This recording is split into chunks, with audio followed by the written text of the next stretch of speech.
الصلاة خير من النوم.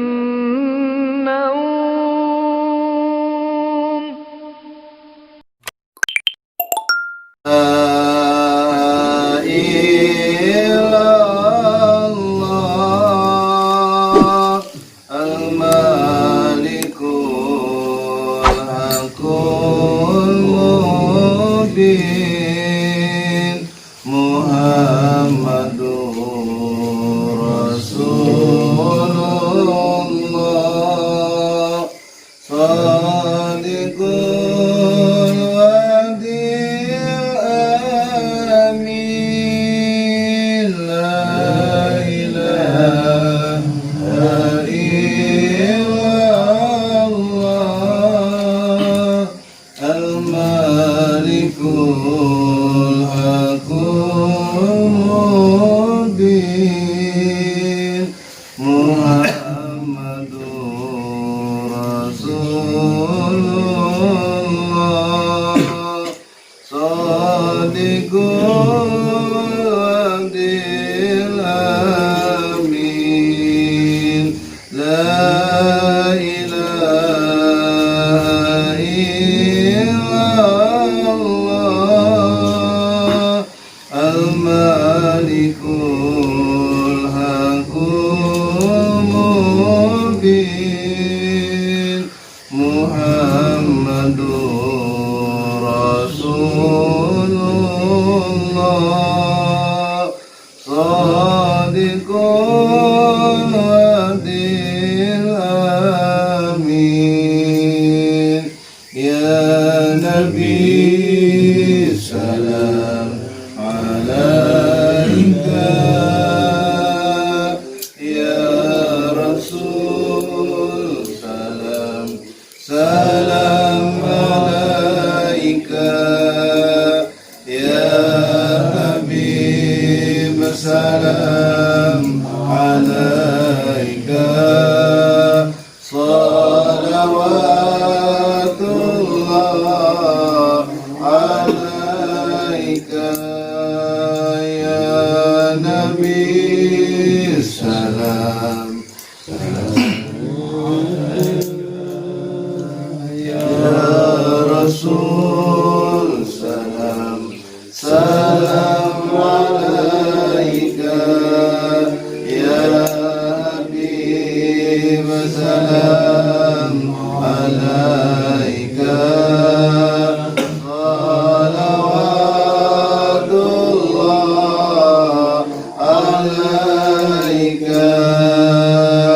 Assalamualaikum warahmatullahi wabarakatuh. Waalaikumsalam warahmatullahi wabarakatuh. Alhamdulillahi rabbil alamin wa bihi nasta'in wa ala umuri dunya waddin wassalatu wassalamu ala ashrafil anbiya'i wal mursalin sayyidina wa maulana Muhammadin wa ala alihi wa sahbihi ajma'in amma ba'du.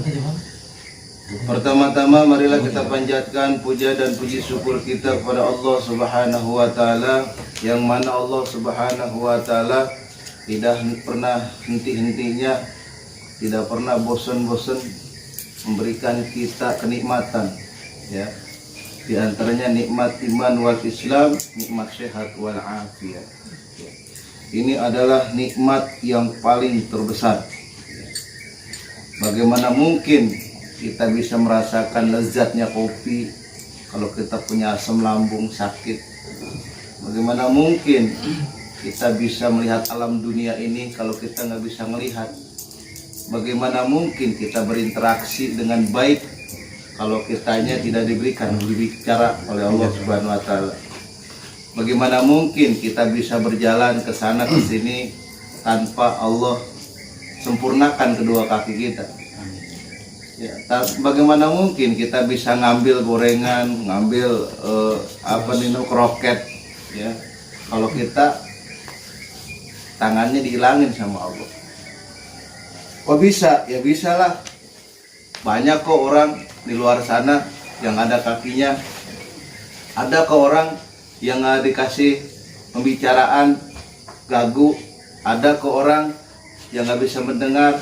Banyak juga orang yang diberi penglihatan oleh Allah Subhanahu wa taala. Dia tidak bisa melihat indahnya alam yang Allah ciptakan. Maka syukur ini penting bagi kita semua. Kata Allah, la in syakartum la ajidanakum wa la in kafartum inna adzabi lasadid. Barang siapa yang bersyukur atas nikmatku padamu, niscaya akan kutambah-tambah lagi nikmatku pada kalian. Ya, jadi intinya kita harus tetap bersyukur pada Allah Subhanahu wa taala. Maka jangan salah cara kita mensyukuri. Ya, kadang-kadang sebagian orang bahwa syukur itu selalu diukur dengan satu materi. Ya Allah, jauh. Ya. Bahkan untuk pada satu keterangan, andai kata daun-daun yang ada di muka bumi ini kau jadikan satu buah bukunya, ranting-ranting yang ada di alam dunia ini kau jadikan satu buah penanya, dan air lautan kau jadikan satu buah tintanya, kau tulis untuk menghitung nikmat yang telah Allah berikan kepadamu, niscaya kamu tidak akan sanggup dan mampu untuk menghitungnya. Kenapa? Karena saking besarnya nikmat yang telah Allah berikan kepada kita. Kita bisa melihat, kita bisa mendengar, kita bisa berjalan. Itu semua karena nikmat yang Allah berikan kepada kita. Maka kita harus pandai-pandai bersyukur kepada Allah Subhanahu wa taala. Jangan sampai rasa syukur ini digadaikan dengan satu materi. Nggak balance, ya. Jauh levelnya. Nggak punya duit, gua mah gitu. Hari ini nggak punya duit, gua mah, kan gitu. Karena semuanya di alam dunia ini yang Allah ciptakan itu untuk melayani manusia. Air Allah tundukkan untuk manusia. Udara Allah tundukkan untuk manusia. Coba dari dua item itu aja, kalau Allah nggak tundukin buat manusia, ini kita ngejar udara, bagaimana ceritanya? Mau dihuruf dikejar dulu gitu, karena nggak ditundukin sama Allah.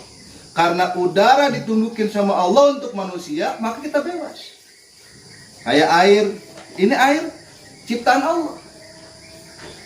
Kalau Allah nggak tundukin untuk manusia, ini kita sulit minum, ngamuk, nggak mau dia.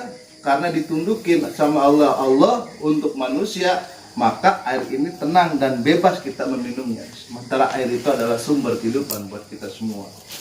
Apalagi yang ada di lautan, ikan-ikan buat manusia. Ikan-ikan di lautan untuk manusia. Ya. Apalagi binatang-binatang, ayam, ya, kambing, kerbau, sapi untuk manusia. Maka pesan Allah cuma satu. Ya ayuhan nasu ubudu rabbakumul ladzi khalaqakum walladzina min qablikum la'allakum tattaqun. Kata Allah, hai manusia, subudu rabbakumul ladzi khalaqakum, sembahlah Tuhanmu yang telah menciptakanmu dan orang-orang sebelum kamu, supaya kalian menjadi orang-orang yang bertakwa di mata Allah Subhanahu wa taala. Gitu Pak ya. Jadi kita belajar bersama-sama, termasuk saya juga belajar terus. Kita rasa syukur kita tumbuhkan dalam diri kita, karena kalau kita bersyukur pada Allah Subhanahu wa taala, maka nikmat-nikmat Allah akan berdatangan kepada kita. Ustadz kurang, Ustadz kecil, nggak peduli, karena syukur ini nggak harus bersyarat dia besar dan kecil. Bahkan ada satu hadis mengatakan, man lam yaskur qalil lam yaskur kasir. Gitu.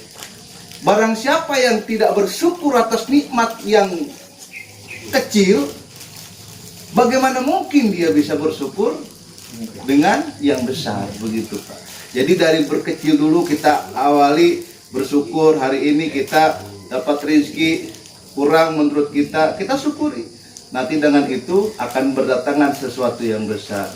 Ya mudah-mudahan kita semua menjadi golongan orang-orang bersyukur mata Allah Subhanahu wa taala, sehingga nikmat-nikmat Allah dan rezeki Allah berdatangan kepada kita seperti datangnya air bah Allah Subhanahu wa taala.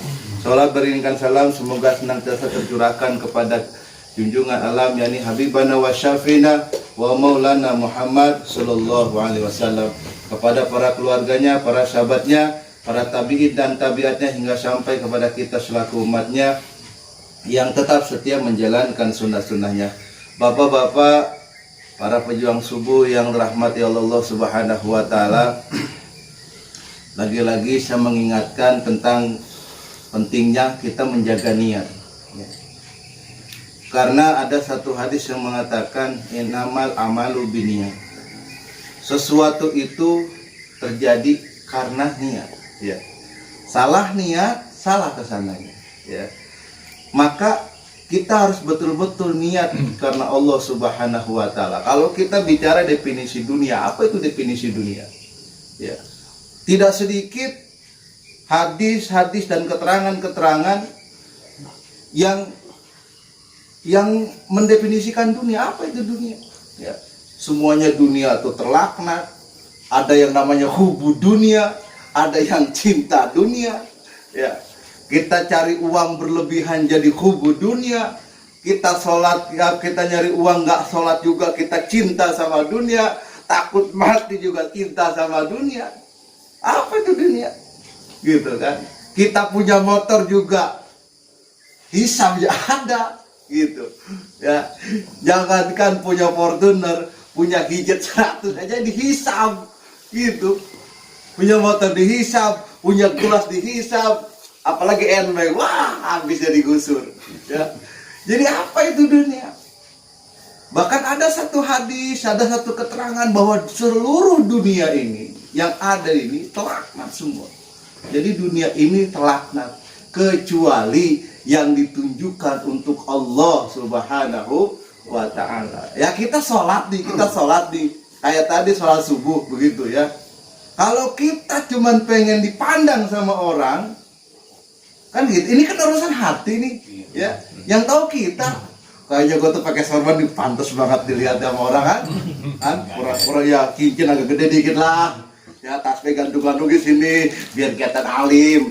Itu kan udah salah dia. Ya kan?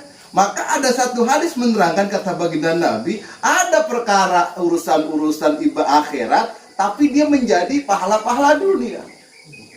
Sholat itu kan urusan akhirat, harusnya menjadi pahala-pahala akhirat. Tapi kenapa menjadi pahala dunia? Karena itu tadi, kitanya salah niatnya. Ya. Jadi sholat kita pengen dilihat orang. Nanti begitu kita meninggal, pahala sholatnya 0.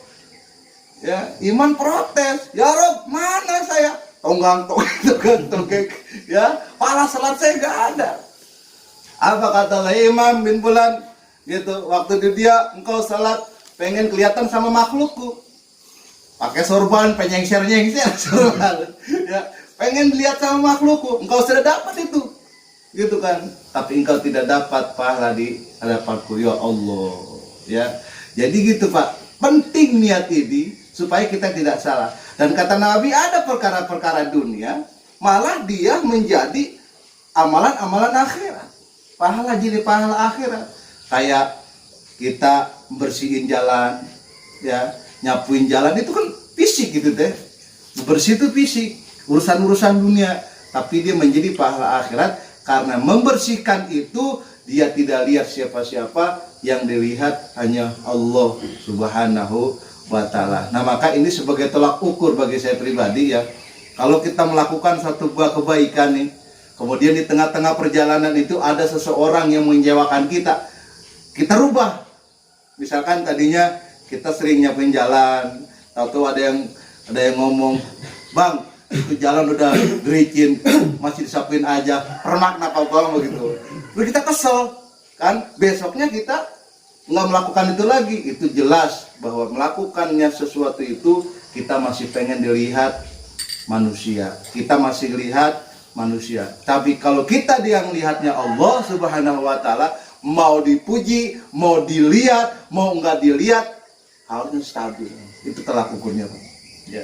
Jadi kalau melakukan satu buah kebaikan di tengah perjalanan ada orang yang tidak mengenakan di hati kita, kemudian rubah, itu jelas bahwa perbuatan kita itu kitanya masih melihat makhluk.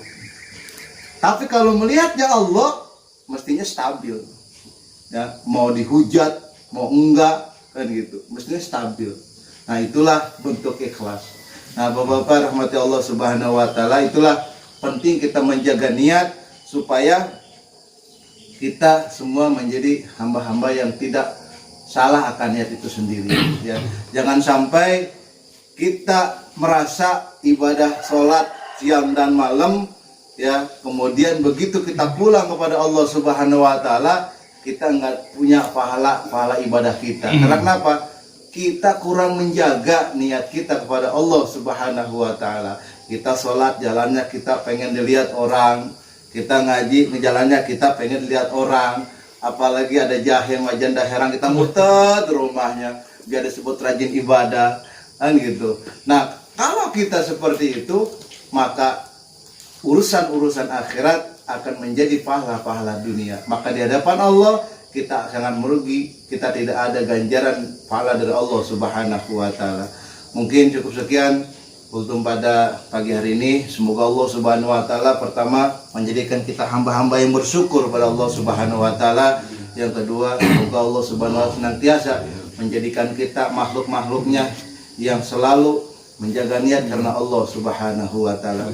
Mari kita berdoa, kita kirim hadiah puji wabil khusus kepada